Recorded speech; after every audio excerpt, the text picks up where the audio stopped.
주님께서 사랑하시는 여러분, 간밤에도 평안히 잘 주무셨습니까? 하나님께서 우리를 사랑하셔서 새로운 기회와 새 날을 주셨습니다. 오늘 주신 하루 우리 아버지 하나님을 기억하며 또한 그 은혜를 기억하며 살아가는 저와 여러분이 되었으면 좋겠습니다. 기도하겠습니다. 아버지 하나님, 오늘도 우리를 살려주시고 오늘이라는 이 시간 속에서 주님이 주신 구원을 이루어가게 하심을 감사드립니다. 오늘도 우리가 예수님의 사람으로 하나님의 자녀로 신실하고도 거룩하게 살아가기를 원합니다. 하나님, 하지만 우리의 힘과 의지로는 그렇게 살 수 없습니다. 오늘도 하나님의 주시는 능력에 의지하여 하나님이 주시는 은혜를 붙잡고 살아가기를 원합니다. 주님, 연약하고 부족한 우리들에게 하나님의 은혜를 더하여 주시고 오늘도 말씀에 순종하고자 하는 결단을 허락하여 주셔서 우리를 위한 삶이 아니라 하나님께 영광 돌리는 삶을 살아갈 수 있도록 인도하여 주옵소서.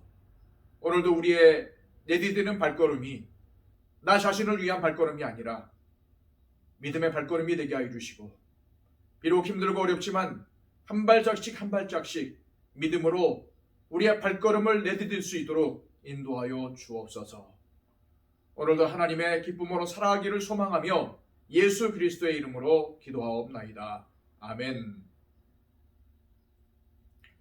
다 함께 찬송가 528장입니다.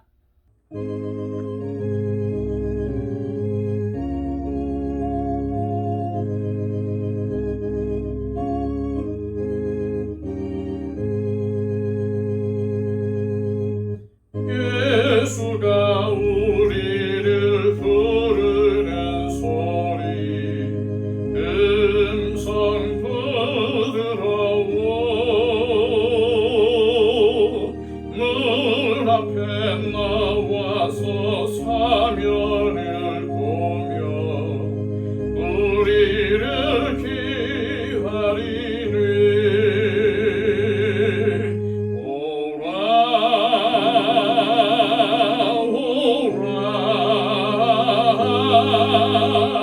당황치 말고 오라. 죄 있는 자들아 이리로 오라. 주 예수 앞에 오라. 간절히 오라고 부르실 때에 우리는 지체하랴. 주님의 은혜를 왜 아니 받고 못 들은 채 하려나. 오라 오라 당황치 말고 오라. 죄 있는 자들아 이리로 오라. 주 예수 앞에 오라. 세월이 살같이 빠르게 지나 쾌락이 끝이 나고 사망의 그늘이 너와 내 앞에 들리며 가리우네. 오라 오라 당황치 말고 오라. 죄 있는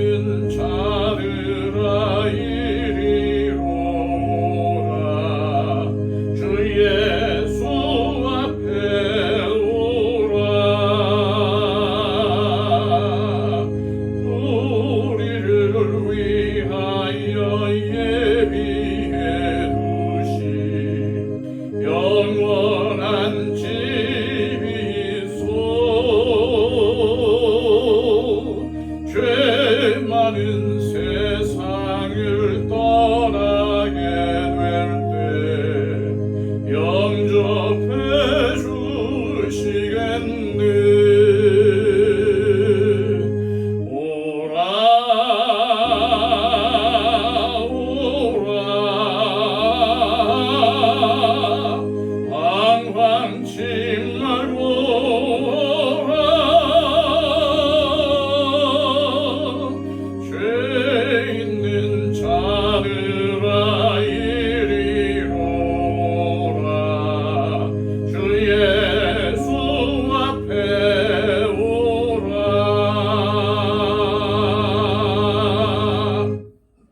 이 시간 우리에게 주시는 하나님의 말씀은 신약 성경 로마서 10장 1절로 13절까지의 말씀입니다.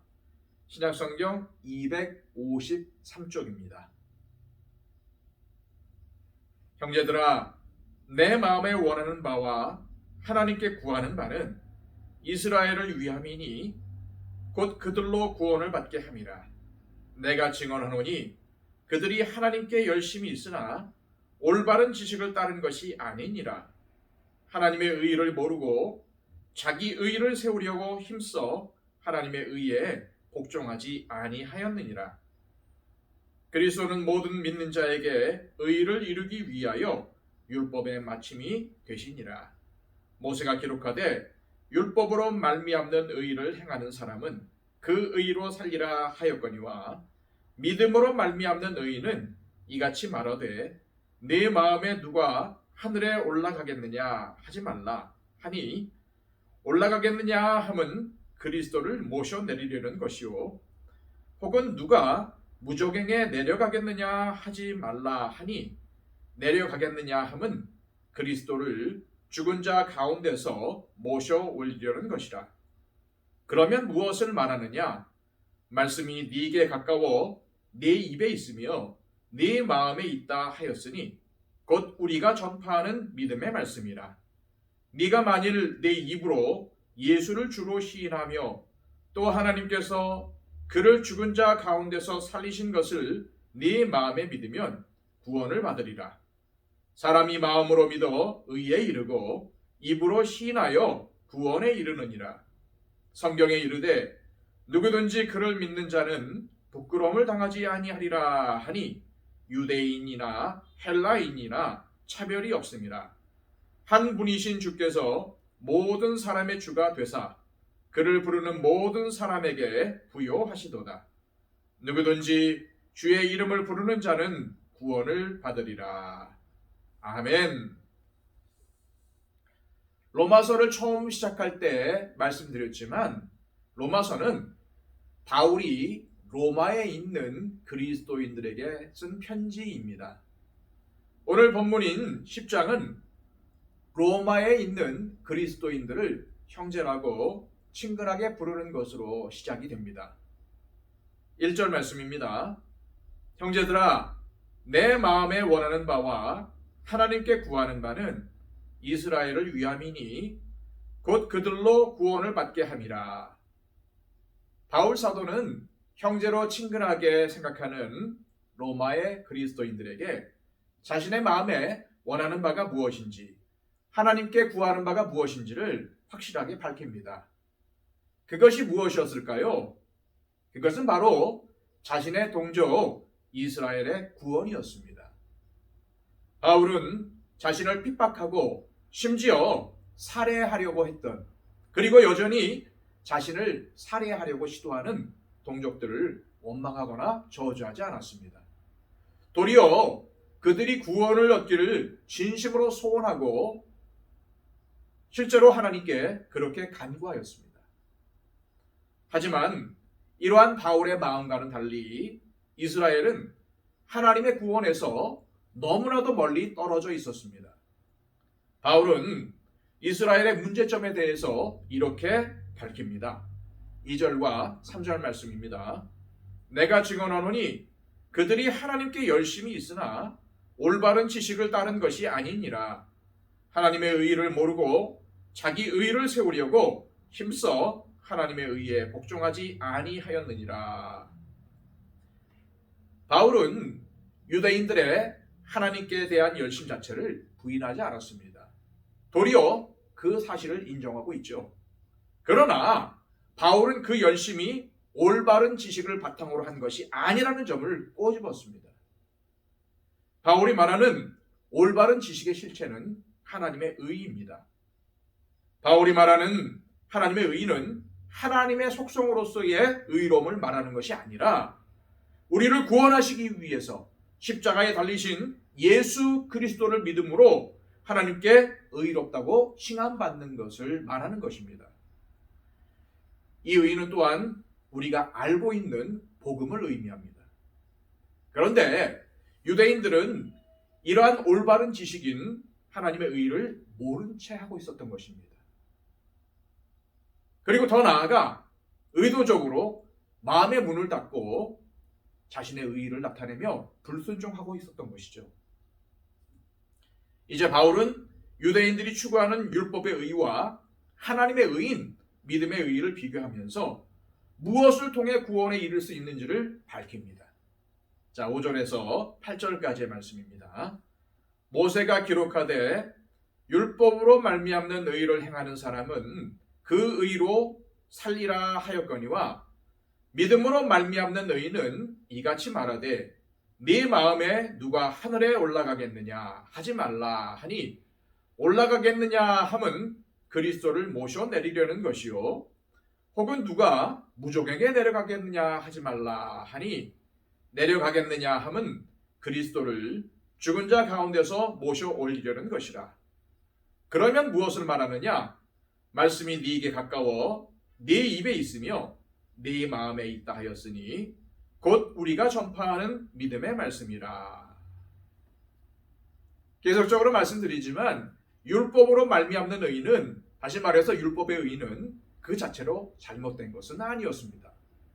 누구도 이 율법의 의를 현실에서 온전히 행할 수 없다는 것에 그 문제점이 있었죠.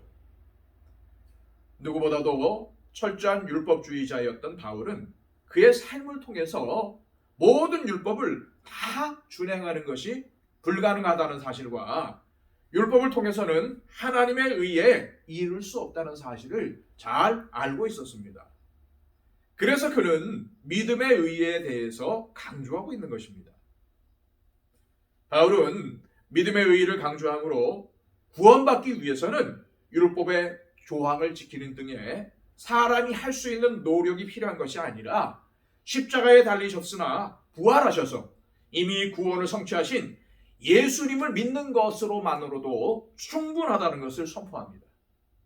나아가 믿음의 말씀, 곧 복음이 늘 그들의 입과 마음에 가까이 와 있음을 밝힙니다.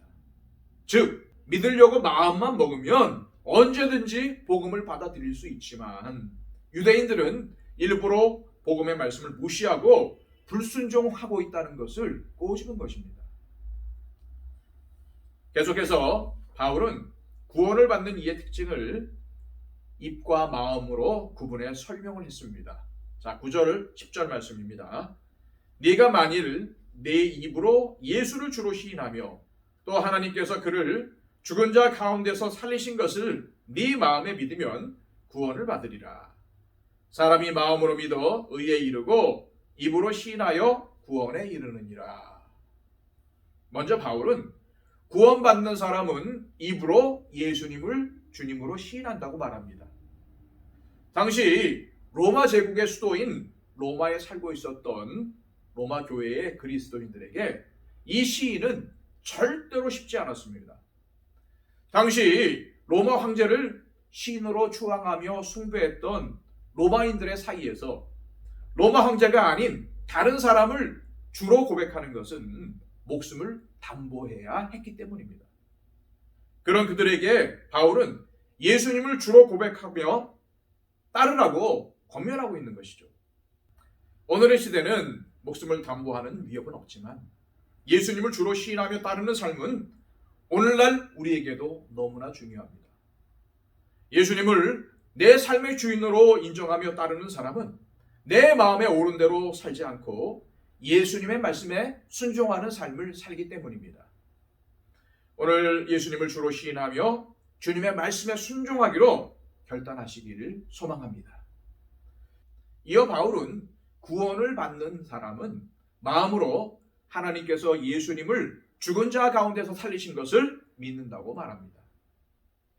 우리 그리스도인들의 주된 믿음의 내용은 예수님의 부활과 우리의 부활을 믿는 부활신앙이어야 합니다.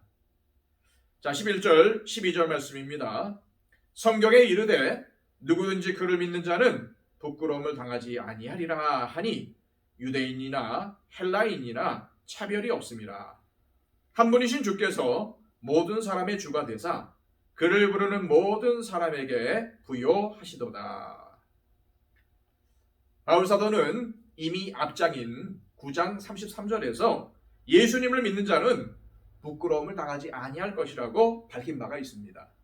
그런데 오늘 본문인 10장 11절 12절 말씀에서는 그 의미를 확장시켜서 이 사실이 유대인에게만 적용되는 것이 아니라 헬라인이든 이방인이든 어느 누구에게나 차별 없이 적용된다는 것을 강조하고 있습니다. 사실 이 말은 배타적인 선민의식으로 가득했던 유대인들에게는 목의 가시와 같은 말이었습니다. 이 사실을 모를 리 없었던 바울은 유대인들의 왜곡된 신념을 바로잡는 것과 복음의 진리를 전하는 일에 있어서 주저함이 없었습니다. 그래서 바울은 유대인이나 이방인이나 차별 없으신 주님께서 모든 사람의 주가 되시며 그를 부르는 모든 사람에게 부요하시다는 사실을 선포한 것입니다. 끝으로 바울은 차별 없으신 주님의 구원을 한마디로 정리하고 있습니다. 13절 말씀입니다. 누구든지 주의 이름을 부르는 자는 구원을 받으리라. 이 말씀은 구약성경 요엘서 2장 32절을 인용한 말씀입니다. 당시에나 지금이나 주님의 이름을 부르는 자는 구원을 얻는다는 진리는 변함이 없습니다. 여기서 부른다라는 이 말은 공개적인 신앙 고백을 의미하며 앞에서 살펴본 시인하다라는 말과 그 의미가 같습니다. 그런데 여기서 주목할 것은 구원이 주님의 이름을 부르는 사람이라면 누구에게나 차별 없이 이루어진다는 사실입니다. 오늘 우리에게 주어진 이 새로운 하루, 내가 주인이 되어서 내 마음대로 사는 것이 아닌 예수님을 주인으로 모시고 주님의 뜻을 따름으로 구원을 이루는 삶을 사심과 동시에 우리 주변에 있는 사람들이 주님의 이름을 부르도록 사랑으로 섬기는 삶을 사시는 저와 여러분들이 되시기를 소망합니다. 자, 이 시간 우리 함께 기도하기를 원합니다. 주님께서 주신 오늘 하루, 내가 주인이 되어서 내 마음대로, 내 뜻대로, 내가 옳은 대로 사는 것이 아니라 하나님의 말씀에 따라 주님을 주인으로 모시고 주님의 말씀에 순종하는 하루를 살아가게 하여 주옵소서. 오늘도 내 판단과 내 고집과 내 가치관을 내려놓게 하여 주시고 오늘도 주님의 말씀대로 주님 말씀 중심으로 살아가는 그 신념을 가지고 오늘도 살아가게 해달라고 우리 간절히 기도했으면 좋겠습니다. 그리하여서 육신의 소욕이 이끄는 삶이 아닌 성령님께서 나의 삶을 이끄는 성령의 사람으로 살아가게 해달라고 우리 간절히 기도하시기를 바랍니다. 이 나라 이 민족을 위해서 항상 기도해 주시고 이 땅 대한민국에 있는 교회들을 위해 기도해 주시고 저 북녘 땅에 있는 우리 동포들을 위해 기도해 주시고요. 하루속히 전쟁 없는 평화 통일이 이루어지게 해달라고 기도해 주시고 또한 이 땅에 이 대한민국에 있는 교회들을 위해서 기도해 주시기 바랍니다. 우리 더처치의 부흥과 성장을 위해 기도해 주시고 우리 교회 안에 함께 믿음 생활하는 우리 형제 자매들을 위해서 그들의 형편과 사정과 여러 가지 문제들을 위해서 기도해 주시기 바랍니다. 온 세계에 복음을 전파하는 선교사님들을 위해 기도해 주시고요. 하루속히 이 땅 위에 전쟁과 기근이 그치고 하나님의 평안과 위로가 날마다 넘치는 이 땅이 되게 해달라고 기도해 주시기 바랍니다.